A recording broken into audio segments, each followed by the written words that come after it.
Surga menjadi tempat terindah yang ingin dituju setiap manusia. Konon di dalamnya ada kenikmatan yang tidak pernah terbayangkan sebelumnya. Manusia berlomba untuk bisa ditempatkan di sana dengan melakukan tindakan yang diperintahkan olehnya. Memang surga saat ini masih menjadi misteri ilahi. Namun Nabi Muhammad SAW menggambarkan bagaimana indahnya tempat ini. Ada istana yang tidak pernah terbayangkan sebelumnya. Bidadari yang cantiknya tiada tara, buah-buahan yang boleh dipetik kapan saja, sungai, serta batuan indah lainnya. Tapi tahukah Anda bahwa ternyata ada benda-benda dari surga yang keberadaannya sampai ke bumi kita? Salah satu di antaranya bahkan ditemukan di Indonesia. Apa saja kelima benda tersebut? Berikut ulasannya. 1. Hajar Aswad. Hajar Aswad sangat familiar bagi umat Islam. Batu hitam yang berada di salah satu sisi Ka'bah ini dipercaya berasal dari surga. Berdasarkan hadis, Hajar Aswad dibawa langsung oleh malaikat Jibril alaihi salam dan diserahkan kepada Nabi Ismail alaihi salam dan Ibrahim alaihi salam sewaktu membangun Ka'bah. Dari Abdullah bin Amr berkata, malaikat Jibril telah membawa Hajar Aswad dari surga lalu meletakkannya di tempat yang kamu lihat sekarang ini. Kamu tetap akan berada dalam kebaikan selama Hajar Aswad itu ada. Nikmatilah batu itu selama kamu masih mampu menikmatinya, karena akan tiba saat di mana Jibril datang kembali untuk membawa batu tersebut ke tempat semula. Hadis riwayat Al-Azraqi. Rasulullah SAW bersabda, Hajar Aswad turun dari surga. Batu tersebut begitu putih, lebih putih dari susu. Dosa manusialah yang membuat batu tersebut menjadi hitam. Hadis riwayat Tirmizi 877. Hajar Aswad adalah batu dari surga. Batu tersebut lebih putih dari salju. Dosa orang-orang musyriklah yang membuatnya menjadi hitam. Hadis riwayat Ahmad 1307. 2. Kayu gaharu. Kayu gaharu juga dipercaya menjadi salah satu hal yang berasal dari surga. Di Indonesia, gaharu banyak ditemukan di Merauke, Papua, di Borneo, Kalimantan, Sulawesi, dan di sebagian pulau Sumatera. Kayu ini memecahkan rekor sebagai kayu termahal di dunia. Kayu gaharu yang mengandung gupal bisa dihargai hingga puluhan juta rupiah per kilonya. Produk olahan dari kayu gaharu bisa berupa dupa, gelang, kalung, dan tasbih gaharu. Pohon dan kayu gaharu menjadi tenar dan mahal lantaran mengandung resin yang berbau harum dan banyak digunakan dalam industri kosmetika maupun obat-obatan. Kayu gaharu menjadi salah satu komoditas ekspor andalan Indonesia. Sayangnya, mahalnya harga kayu gaharu berimbas pada semakin langkanya pohon ini. Bagaimana tidak mahal, asalnya saja dari tempat terindah di alam semesta.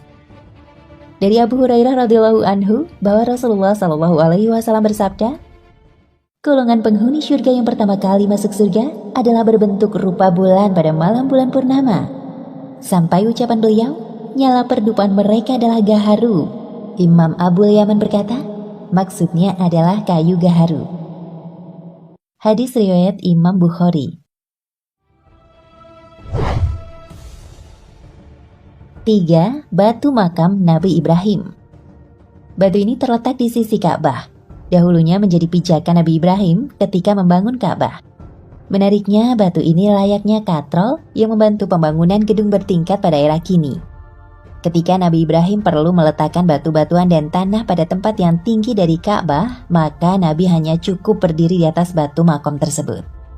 Sehingga batu tersebut mengangkat Nabi ke atas, dan ketika selesai, maka ia turun pula dengan sendirinya ke bawah, hingga mendekati Nabi Ismail yang berada di bawah untuk mengambil batu-batuan bangunan. Pada batu tersebut masih tampak bekas kedua telapak kaki Nabi Ibrahim. Dahulunya batu ini memancarkan cahaya putih seperti Hajar Aswad. Namun Allah telah memadamkan cahayanya. Karena seandainya cahaya tersebut masih ada, digabungkan dengan cahaya batu Hajar Aswad, maka akan menerangi seluruh bagian yang ada di antara ufuk timur dan ufuk barat.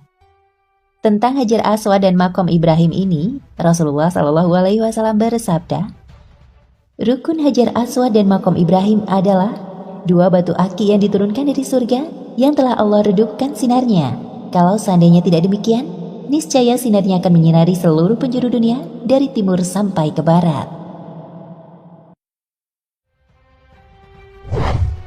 4. Daun tin. Saat Nabi Adam alaihi salam memakan buah huldi, maka seketika itu pula terlepaslah pakaian Nabi Adam tanpa sehelai benang pun di tubuh beliau. Kemudian Nabi Adam pun mengambil dedaunan yang ada di surga untuk menutupi tubuhnya karena malu. Namun dedaunan tersebut malah menjauh dari beliau. Tapi ada satu dedaunan yang merasa iba kepada Nabi Adam, yaitu daun-daun pohon tin. Karena daun tin tidak sanggup melihat kondisi Nabi Adam pada saat itu. Inilah daun-daunan yang sangat berjah bagi Nabi Adam, sehingga daun tin ini Allah berikan kelebihan padanya berupa buah yang manis tanpa berbiji.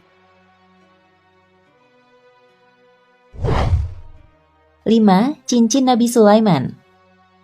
Wahab bin Munabih mengatakan bahwa cincin Nabi Sulaiman dikenal dengan nama cincin taat Nabi Sulaiman, yang diciptakan Allah dari cahaya yang bersinar sangat terang, yang cahayanya mengalahkan setiap cahaya berasal dari langit, yang memiliki 4 sisi. Di antara sisinya tertulis kata, pada sisi pertama tertulis, La ilaha illallah, wahdahu la syarikallah, Muhammadan abduhu wa rasuluh.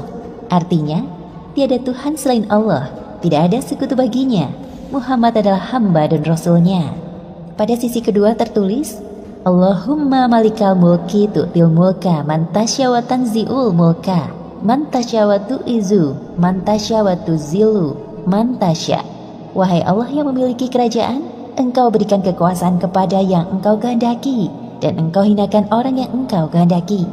Pada sisi ketiga tertulis, Kullu syai'in halikun illallah. Artinya, segala sesuatu akan musnah kecuali Allah. Pada sisi keempat tertulis, Tabarakta ilahi la syarika laka. Artinya, Maha suci Engkau wahai Tuhanku yang tidak ada sekutu bagimu. Cincin tersebut memiliki cahaya yang bersinar, yang apabila dikenakan maka akan berkumpul para jin, manusia, burung, angin, setan, dan awan, di mana angin sebagai kendaraannya, manusia dan jin sebagai bala tentaranya, burung sebagai pembantu dan teman bicaranya, binatang buas sebagai pekerjanya, dan para malaikat sebagai utusannya. Beliau pernah berdoa kepada Allah meminta kerajaan yang tidak pernah ada yang menyamai setelahnya. Sebagaimana firman Allah Subhanahu wa Ta'ala, Iya, Sulaiman berkata, Ya Tuhanku, ampunilah aku dan anugerahkanlah kepadaku kerajaan yang tidak dimiliki oleh seorang jua pun sesudahku. Sesungguhnya Engkaulah yang Maha Pemberi. Quran Surat Shad ayat 35.